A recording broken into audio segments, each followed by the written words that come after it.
ठीक है। तो आज का हमारा टॉपिक है स्टैटिस्टिक्स। अब स्टैटिस्टिक्स क्या होता है? अगर हमें कोई रिसर्च कंडक्ट करानी है या किसी कंक्लूजन तक पहुंचना है या कोई डिसीजन मेकिंग करना है, अगर रॉ इन्फॉर्मेशन हमारे पास है ऑलरेडी और उस इन्फॉर्मेशन से हमें कंक्लूजन तक पहुंचना है, तो उस कंक्लूजन तक पहुंचने का जो रास्ता होता है वो होता है स्टैटिस्टिक्स। तो स्टैटिस्टिक्स ओरिजिनेट हुआ है एक लैटिन वर्ड से, स्टेटस से, जिसका मतलब होता है मैनर ऑफ स्टैंडिंग।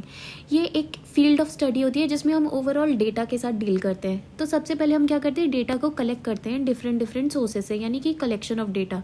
फिर हम उस डेटा को प्रोसेस करते हैं, रिड्यूस करते हैं। रिड्यूस मतलब जो इंपॉर्टेंट और फेवरेबल डेटा है, हमारे लिए बहुत ज़्यादा यूज़फुल है, उसे हम रख लेंगे, और जो अननेसेसरी और यूजलेस डेटा है उसे हटा देंगे। फिर हम उसे प्रेजेंट करते हैं, डेटा प्रेजेंटेशन। डेटा प्रेजेंटेशन मतलब टेबल्स के फॉर्म में, चार्ट्स के फॉर्म में या फिर ग्राफ के फॉर्म में हम डेटा को अरेंज करेंगे। इस अरेंजमेंट से क्या होगा, देखने वाले को भी आराम से समझ में आ जाएगा कि इस टेबल में, चार्ट में किस तरह का डेटा लिखा हुआ है, और हम भी देखेंगे तो हम इजीली कंक्लूड कर पाएंगे उसमें से रिजल्ट्स। फिर हम क्या करेंगे, इस डेटा को एनालाइज करेंगे कि किस तरीके का डेटा हमारे पास है। फिर इंटरप्रिटेशन करेंगे और लास्ट में हम क्या करेंगे, drawing inferences from it. Inferences मतलब कंक्लूजन निकालेंगे कि अच्छा इस डेटा से ये रिजल्ट हमें मिलता है। तो स्टैटिस्टिक्स में हमने क्या किया, सबसे पहले कलेक्शन करा डेटा का, फिर प्रोसेस किया उसे, फिर रिड्यूस किया, फिर प्रेजेंट किया, फिर एनालाइज किया, फिर इंटरप्रिटेशन ऑफ डेटा किया, और लास्ट में इस डेटा से इन्फ्रेंसेस या फिर रिजल्ट निकालने की कोशिश की। अब स्टैटिस्टिक्स दो तरीके का होता है, एक होता है डिस्क्रिप्टिव स्टैटिस्टिक्स और एक होता है इन्फ्रेंशियल स्टैटिस्टिक्स। डिस्क्रिप्टिव स्टैटिस्टिक्स में हम simply summarisation and organisation of data करते हैं। जो डेटा हमने इतना सारा डिफरेंट सोर्सेज से कलेक्ट किया, हम क्या करते हैं, उसकी एक समरी निकालते हैं और प्रॉपरली उसे ऑर्गेनाइज कर देते हैं in the form of tables, charts या ग्राफ्स, इनके फॉर्म में ऑर्गेनाइज कर देते हैं।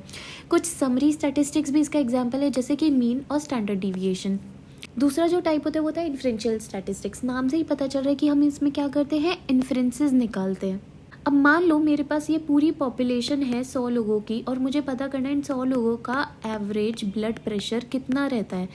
तो इस पॉपुलेशन से मैंने 20 लोगों का एक सैंपल निकाला। अब इस सैंपल से मेरा जितना भी रिजल्ट आएगा, इन्फ्रेंशियल स्टैटिस्टिक्स में मान लो रिजल्ट आया ए, तो इन्फ्रेंशियल स्टैटिस्टिक्स में हम इस रिजल्ट को जर्नलाइज करके इस पूरी पॉपुलेशन पे अप्लाई कर देते हैं, making inferences about the samples drawn from the population in such a manner that it can be generalized to larger population। जैसे हम पढ़ते हैं ना इंडक्टिव लॉजिक, तो इंडक्टिव लॉजिक में हम क्या करते हैं, पर्टिकुलर से जनरल की तरफ जाते हैं, यानी कि जर्नलाइजेशन करते हैं। वैसे इन्फ्रेंशियल स्टैटिस्टिक्स भी एक तरीके का इंडक्टिव लॉजिक ही है कि अगर एक छोटे से सैंपल से आपको कोई रिजल्ट मिलता है तो हम उस पूरे रिजल्ट को जर्नलाइज करके पूरी पॉपुलेशन पे अप्लाई कर देते हैं। इन्फ्रेंशियल स्टैटिस्टिक्स के एग्जांपल आते हैं हमारे chi square test, T test और अनोवा। अब हम बात करेंगे जो हमारी मेडिकल फील्ड के लिए इम्पोर्टेंट है, बायोस्टैटिस्टिक्स की। जब भी स्टैटिस्टिकल टूल्स को अप्लाई किया जाता है to the data that is derive from biological sciences, यानी कि फील्ड ऑफ मेडिसिन से रिलेटेड जितना भी डेटा होता है, आपका ओपीडी आईपीडी का डेटा, हॉस्पिटल से रिलेटेड जितना भी डेटा है, यानी कि बायोलॉजिकल साइंस से रिलेटेड जितना भी डेटा है, अगर उस डेटा पे आप स्टैटिस्टिकल टूल्स अप्लाई करते हो तो उसे सिंपली बायोस्टैटिस्टिक्स बोला जाता है। बायोस्टैटिस्टिक्स 3 तरीके की होती है, हेल्थ स्टैटिस्टिक्स, मेडिकल स्टैटिस्टिक्स और वाइटल स्टैटिस्टिक्स। हेल्थ स्टैटिस्टिक्स में हम सिंपली क्या करते हैं, एग्रीगेट करते हैं डेटा को related to health and disease. Health and disease से रिलेटेड जितना भी डेटा है कि मान लो कोई बीमारी आई है, उसमें क्या क्या इवेंट्स थे, क्या आपके रिसोर्सेज अवेलेबल थे आपके पास, क्या आप सर्विसेज उसमें दे पाए, उस बीमारी का आउटकम क्या क्या था, यानी कि ओवरऑल हेल्थ एंड डिजीज़ से रिलेटेड जितना भी डेटा होता है उसको कलेक्ट करें तो वो बोला जाएगा हेल्थ स्टैटिस्टिक्स। यही मेडिकल स्टैटिस्टिक्स में फील्ड ऑफ मेडिसिन से रिलेटेड जितना भी डेटा होता है कि कोई डिफेक्ट है, कोई इंजरी हुई है या कोई डिजीज़ हुई है और उसमें क्या ट्रीटमेंट आपने अप्लाई किया, तो वो हो जाएगा मेडिकल स्टैटिस्टिक्स। वाइटल स्टैटिस्टिक्स के अंदर हम डर्मोग्राफिक डेटा जैसे कि बर्थ, डेथ, मैरिज, जो कि हमारे वाइटल इवेंट्स होते हैं उनके साथ डील करते हैं, तो उससे जितना भी डेटा कलेक्ट होगा वो यूज़ होगा अंडर वाइटल स्टैटिस्टिक्स। अब यूजेस ऑफ बायोस्टैट्स की बात करें तो कोई भी रिसर्च आप कंडक्ट कराते हो तो उस रिसर्च में कुछ इवेंट्स होते हैं जिसे हम वेरिएबल्स कहते हैं।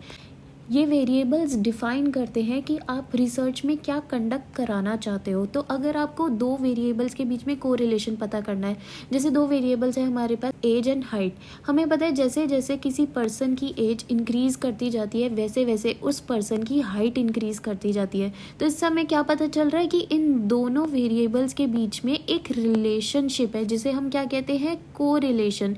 तो आप बायोस्टैट्स को यूज़ करके इजीली दो वेरिएबल्स के बीच में कोरिलेशन पता कर सकते हो।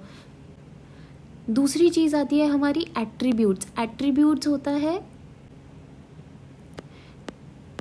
क्वांटिटेटिव डेटा, जितना भी क्वांटिटेटिव डेटा है उसे आप एट्रीब्यूट कहते हैं। तो आप दो एट्रीब्यूट्स के बीच में एसोसिएशन भी पता कर सकते हो, जैसे स्मोकिंग एंड लंग कैंसर हो गया कि आप जितनी ज़्यादा स्मोकिंग करोगे उतने ज़्यादा हाई चांसेस होंगे लंग कैंसर के।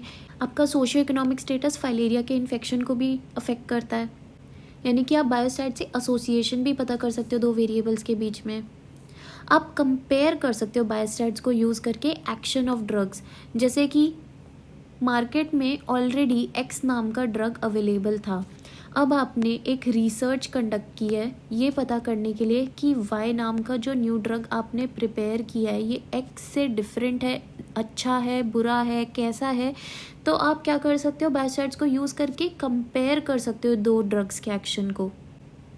बायोस्टैट्स को यूज़ करके आप स्टैटिस्टिकली टेस्ट भी कर सकते हो role of causative factor in epidemiology.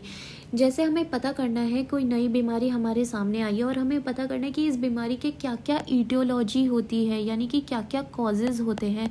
तो आप इजीली बायोस्टैट्स को यूज़ करके प्रूफ कर सकते हो कि हाँ स्मोकिंग से ही लंग कैंसर होता है। मेरिट्स की बात करें तो सबसे पहले तो आप सिंप्लीफाई कर सकते हो कॉम्प्लेक्स डेटा को। जैसे बहुत ज़्यादा कॉम्प्लेक्स डेटा है तो आप उसको इजीली एवरेज के फॉर्म में या परसेंटेजेस के फॉर्म में आप इजीली लिख सकते हो। आप इजी प्रेजेंटेशन ऑफ डेटा भी कर सकते हो in the form of charts हो गया, डायग्राम्स हो गया, ग्राफ्स हो गया। इजी डेटा प्रेजेंटेशन में हेल्प करती है। रिसर्च एक्सपेरिमेंट में बायोस्टैट्स बहुत ज़्यादा यूज़फुल है। लॉज और थ्योरी कोई नई फॉर्मुलेशन करनी है तो उसको आपको प्रूफ तो करना पड़ेगा कि ये जो लॉ और थ्योरी आपने नई फॉर्म की है इसका कितना वैलिडेशन है, कितनी इसकी रिलायबिलिटी है। हेल्प करती है दो डेटा के कंपैरिजन में, डिसीजन मेकिंग में हेल्प करती है। और लास्ट, हर एक रिसर्च को साइंटिफिक एक्यूरेसी प्रोवाइड करती है।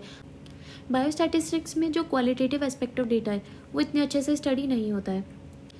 इंडिविजुअलिस्टिक स्टडी भी बहुत डिफ़िकल्ट है क्योंकि बायोस्टैट्स में बहुत ज़्यादा मैथमेटिकल कैलकुलेशन है, इसलिए कई बार मैथमेटिकल एक्यूरेसी भी बहुत ज़्यादा लैक करती है।